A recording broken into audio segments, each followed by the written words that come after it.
Yeni bir dünya, bildiğim bir mekanda, beklemediğim bir anda. Di çilû yekemîn Festîvala Fîlmên Stenbolê ya Navdewletî de li gorî salên berê hejmareke zêde fîlm û derhênerên Kurd cî girtin, beşdarên festîvalê eleqeyeke mezin nîşanî fîlmên Kurdî dan.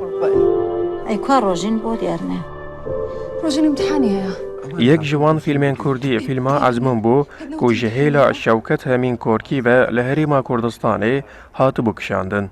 فیلم بخوا درامایکا کومەڵایەتیە یا فیلمێکی درامیە کۆمەڵایەتیە کو دوو کچ ئەکتەری سەرەکی وەنە و مەساژەکە پەروەردەیی هەیە دی هەم مەسەلا ژناژی تێدا هاتیە تەڕحکردن هەم مەسەلا ئیمتحان و پەروەردێ و ئەو بڵابێژین ئاستانگێت کوت پەروەردەی دا هەین خاصەتەن بۆ ماڵباتە بۆ کچا ئەف تشتە هاتیە بەس کرد ئەس هیڤیت کیم ئەس هیڤیت کیم کو تەرحاوێ مەسەلێ هەم قوتابی و مالباتی توان هم جی از چیم بجم حکومت یعنی وی چاره سریه که پیدا بکن کارکتری روژین کارکترێکی زۆر سەرنجڕاکێش و جوان بوو بەلای منەوە و کچێکە کە ئەوێ بچێتە قۆناغی زانکۆ بەڵام بەهۆی چەند شتێکەوە بەهۆی کە جۆرێک لە نەخۆشیەکی هەیە یان شتێکی کە ناتوانێ سەعی بکات ناتوانێ بخوێنێ و فشارێکی خێزانەکەشی لەسرە بەهۆی ئەم فشارەوە کە هەمووی ئەواگەێنە کە ناتوانێ بەڵام لەگەڵ خوشکەکەی کاتێک هەوڵەیەن بۆ ئەوەی کە ئەو بربەستانە ببڕن رابطاشتي حاضرة چما رانابي فیلما beriya şevê ya ku derhêneriya wê Alî Kemal Çınar dike, cara yekem di Festîvala Fîlma Navdewletî ya Stenbolê de hate nîşandan û fîlm di asta pêşbaziya neteweyî de cî girt.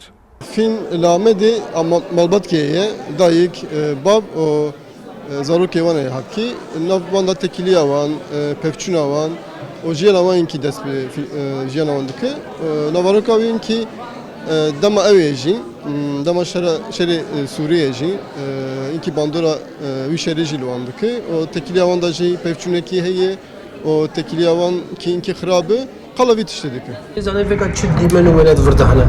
Tê bilete te çi kişandî bu apwan? Jiyana sê kesam di fîlmda dibînin jiyaneka taybet keçeka hunermendim keçeka bi resim eleqe dikim û di jiyana xwe taybet da jî lêgerînek digerim piçek bi zehmetî dikişînim qala vê mijarê dike fîlmekî piçekî psikolojîk e fîlmeke rasteqîn e di aliyekî da tiştekî awerte di qewmî di aliyekî da jiyanekî jî diherikî ji xwe psikolojiya me kesî pir xweşî nîne rewşa heyî wisa ye. Deniz manzarası var idi. Ji xeynî Korkî û Çınar derhênerên Kurd Bahman Gobadî bi fîlma xwe Çar Dîwar, Kurdwin Eyûb bi fîlma xwe Sunne, Ersalan Amîrî bi fîlma xwe Zalava beşdarî Festîvala Stenbolê bûn. Di festîvalê de bi giştî 135 fîlmên metraj dirêj û 22 kurte fîlm di asta neteweyî û navneteweyî de cî girtin. زور زحمته من ناتوانم بیکم Erjanda, Kurdistan 24, Stenbol.